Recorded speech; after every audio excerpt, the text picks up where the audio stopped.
Pada suatu hari, Supardi, Manti, dan bersama kedua anaknya pergi untuk menginap suatu villa.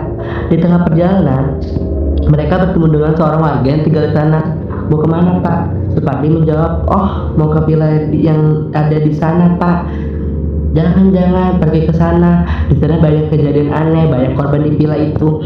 Supardi menghiraukan ucapan warga itu dan meninggalkannya.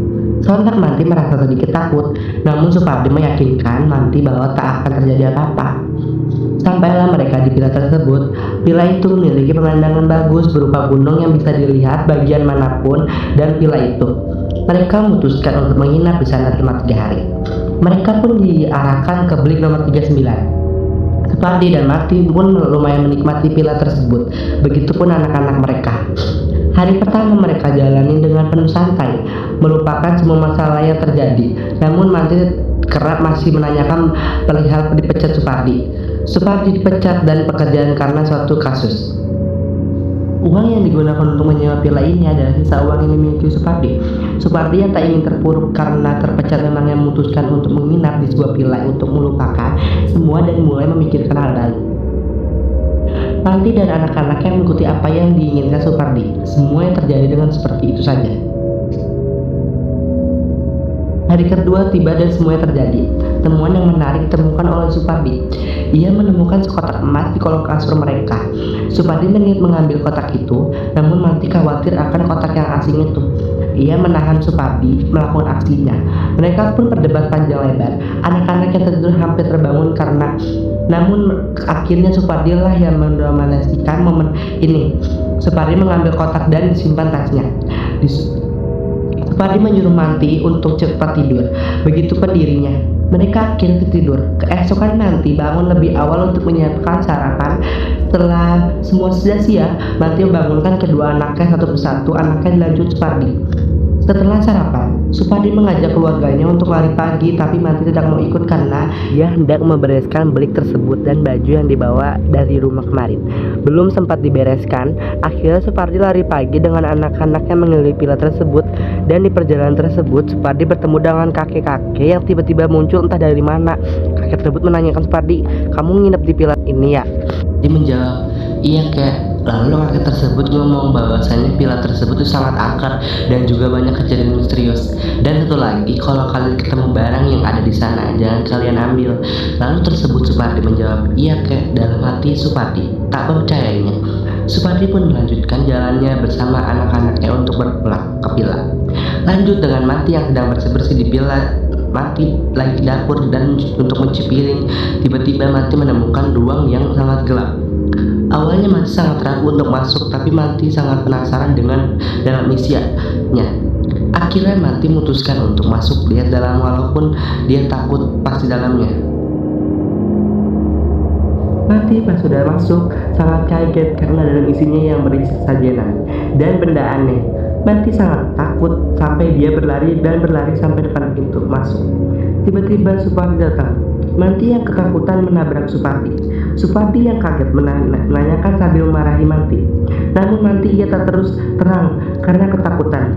Supardi pun meninggalkan dan pergi mandi. Sementara anak-anaknya mereka masih berada di luar. Manti pun mencoba melupakan dan kembali ke dapur dengan sedikit ketakutan. Malam pun tiba. Setelah makan bersama, Supardi menyuruh anak-anaknya untuk tidur di kamar karena ia ingin bicara dengan Manti. Supardi menanyakan mengapa sikap Manti sangat aneh sejak pagi. Manti tak menjawab pertanyaan itu dan meminta Supardi untuk cepat-cepat pulang dari villa ini. Supardi keheranan, tetapi Manti tak mengulangi perkataannya itu cepat-cepat pulang. Supardi tak mendengarkan perkataan Manti dan menganggapnya aneh. Supardi bersikap keras bahwa terus menatakan villa ini karena menikmatinya. Manti pun meninggalkan Supardi untuk menemani anak-anaknya di kamar. Tinggallah Supardi seorang diri. Supardi pun tengah malam pun tiba. Suasana sangat gelap, semua lampu mati, dan tersisalah Supardi yang belum mengantuk. Melihatlah kotak yang ditemukan tempo hari, dan tiba-tiba ada yang mengetuk pintu. Aduh, siapa sih malam-malam, ganggu banget. Supardi pun membuka pintu, namun ternyata tak ada siapa-siapa. Namun setelah kejadian itu, kotak yang ia bawa hilang begitu saja. Menanyakan kotak tersebut ke Manti yang tidak tahu apa-apa kebingungan, dan Supardi pun tetap kotak tersebut ke tempat sudut. Manti menanyakan lagi tentang kotak tersebut. Kotak yang mana? Jawab Supardi, kotak yang kita temuin pas baru datang itu. Manti pun menjawab, hah, kotak itu? Kata aku nggak usah disimpan. Kenapa kamu simpan? Bikin malapetaka aja. Aku tidak percaya tentang mitos itu.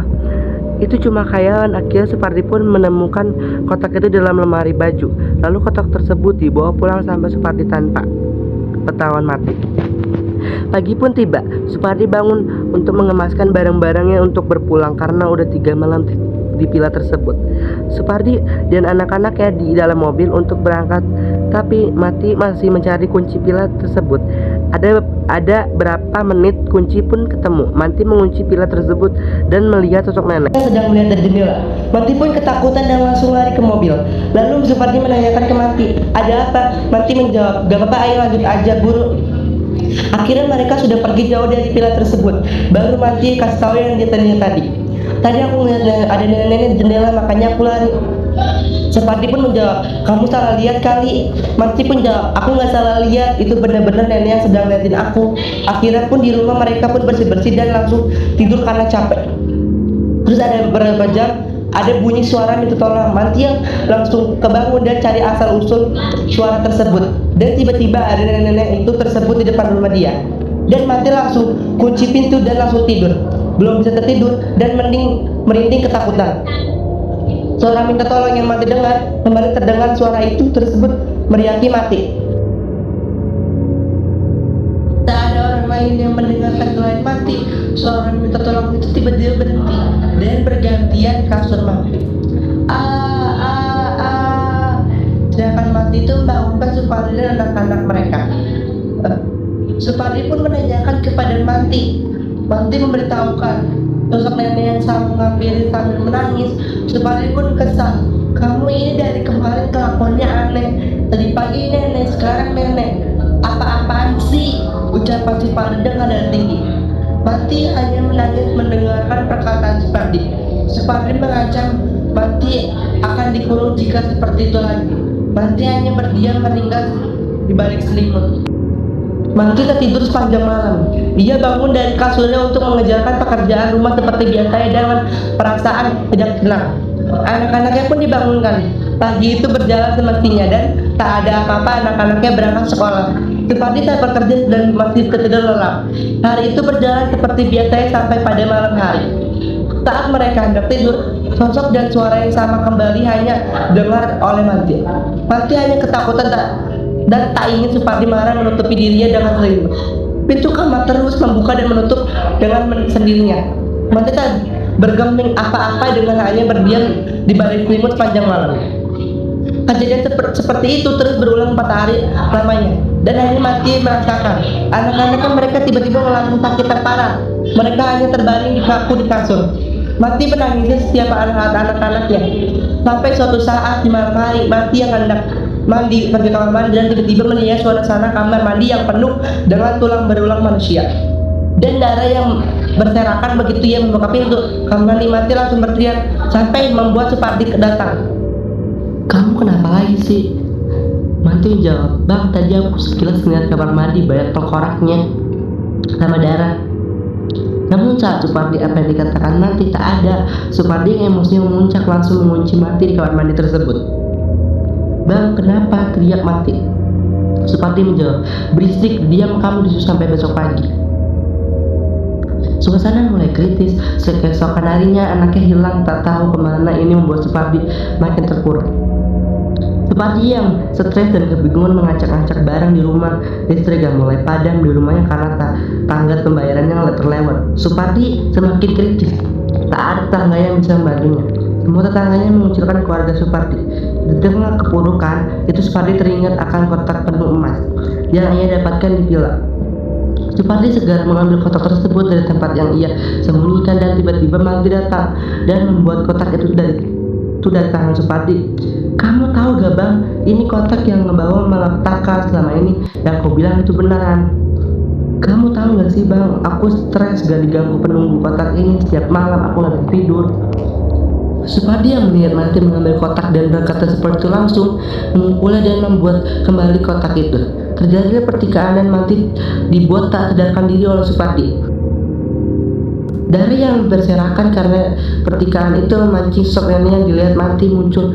Setepat sadar Supardi yang kaget langsung melempar benda ke arah sosok nenek tersebut.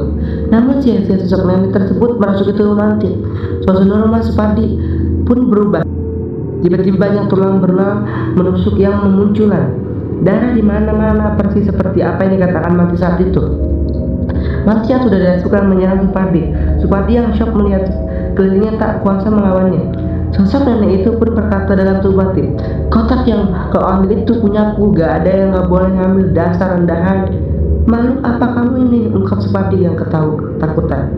Percakapan berlanjut, "Benar-benar rendahan, aku adalah pemilik tanah itu. Di sanalah tempatku mencabukkan orang-orang rendahan sepertimu. Kuteteskan darah mereka di tanahku, beri makan endapan kulit mereka kepada cacing."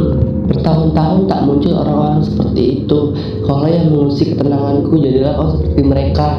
Istri dan anak-anakmu tak akan lama, tapi kalau terlebih dahulu yang tak akan lama. Supardi akhirnya menyadari bahwa semua ini ada tingkah dari sang nenek itu. Supardi mendorong sang nenek tersebut, lalu pergi lari membawa kotak tersebut untuk dikembalikan ke Pira saat itu juga. Ia pun pergi sendiri menuju Pira tersebut. Tiba-tiba suasana kamar tersebut menjadi seperti suasana di rumah Supardi. Tulang-tulang berulang mulai bermunculan dan darah berserakan di mana-mana. Bagus, inilah yang kau inginkan. Supardi berkata, "Tolong ampuni aku, Nek, karena aku udah ngambil barang ini. Aku hanya untuk uang, butuh satu juga." Tiba-tiba Supardi pingsan dan tak sadarkan diri. Saat tak sadarkan diri, Supardi seperti diperlihatkan sesuatu di alam bawahnya sederhana. 56 tahun lalu, seorang keluarga yang kaya raya menginjak kaki yang di tanah ini. Sari dengan satu anaknya dan dilindungi oleh suaminya. Mereka hidup dalam kekayaan, segalanya tercukupi, memiliki banyak tanah dan berbagai aset lainnya, dan tak ada kesengarangan. Sari menjalani hari-harinya dengan mengurus anaknya tunggalnya, sedangkan suaminya adalah TNI yang tak tahu kapan pulangnya. Namun di balik itu semua, warga sekitar yang masih hidup sebatang kara tak suka melihat keluarga itu. Sari ada di sini. Rumah Sari yang paling menjulang tinggi di Sari di antara para rumah-rumah kecil. Sari sendiri tak pernah berbagi ke warga sekitar. Terkadang ada keluarga yang mendatangi rumah Sari untuk secara terang-terangan minta makan. Tapi Sari tak takut menghiraukan warga yang datang. Warga sekitar rumah Sari kesukaan dalam makan, sementara Sari selalu cukup dalam apapun.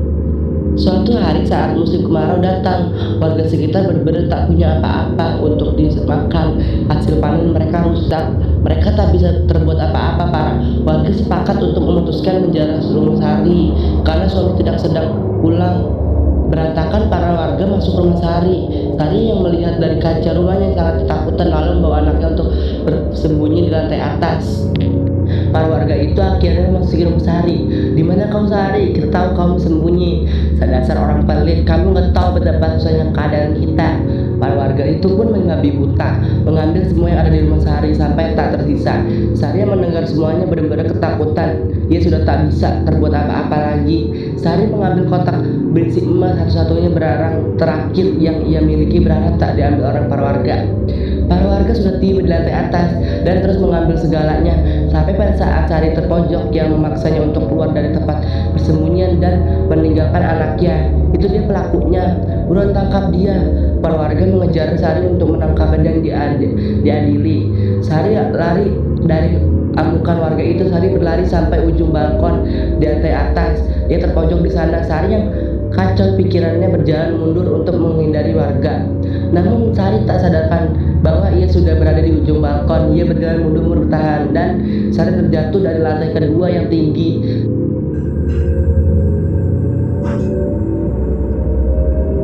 Lihat bawahnya tubuhnya sudah hancur, tak bernyawa. Para warga yang mengamuk pun berhenti dengan amukannya. Mereka melihat keadaan Sari dan tak bisa berkata apa-apa. Kotak emas yang tinggalkannya diambil oleh warga. Para warga pun turun untuk keluar dari rumah Sari. Mereka benar-benar terdiam. Para warga membuang tubuh Sari yang hancur ke jurang yang dekat rumah Sari, tinggalkan rumah itu sendiri. Suami Sari yang tak tahu apa-apa ternyata sudah meninggal karena kecelakaan dan anaknya menghilang entah kemana. 10 tahun kemudian kemudian, saat ada seorang pengusaha sukses, dia tertarik dengan tanah ini dan akhirnya membangun rumah usaha villa di itu. Sang pengusaha membeli hak milik tanah itu ke sesuatu orang. Orang yang menjual tanah tersebut memberitahu bahwa ada sajenan dan kotak berisi emas yang ada di sana dan tidak boleh diusik. Pengusaha tak peduli dengan hal itu dan tetap memakai tanah tersebut karena ia menyukai, dan akhirnya terbangunlah sebuah villa di sana.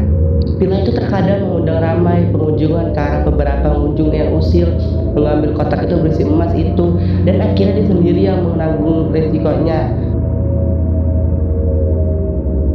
Supardi pun bangun setelah tak sadarkan diri. Ia meninggalkannya villa itu dan kembali ke rumahnya. Supardi pun sampai di rumahnya dan terkejut ketika melihat keadaan rumahnya normal. Supardi mendapati Manti dan anak-anak sedang tidur di kamar, seolah-olah tak terjadi apa-apa. Supardi pun menangis jadinya dan membuat Manti terbangun. Ia langsung memeluk Manti dan minta maaf saat itu juga. "Maafin abang, Manti." Villa itu terkadang mendapat pengunjung. Kerap dikabarkan ada anak dari pengunjung hilang saat berada di villa ini.